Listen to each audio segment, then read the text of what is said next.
புனித லூக்கா எழுதிய நற்செய்தியிலிருந்து வாசகம். அதிகாரம் 1, இறை வார்த்தை 29 முதல் 34 வரை. மறுநாள் இயேசு தம்மிடம் வருவதைக் கண்ட யோவான், இதோ கடவுளின் ஆட்டுக்குட்டி, ஆட்டுக்குட்டியாம் இவரே உலகின் பாவத்தை போக்குபவர்.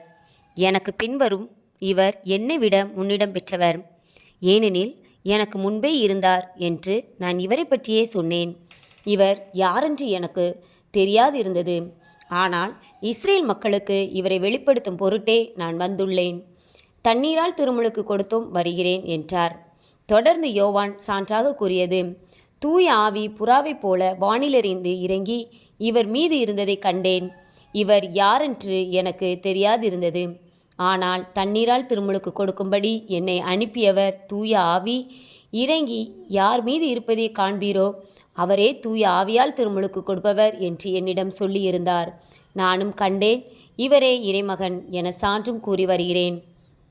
கிறிஸ்துவின் வாழ்வு தரும் நற்செய்தி. கிறிஸ்துவே உமக்கு புகழ்.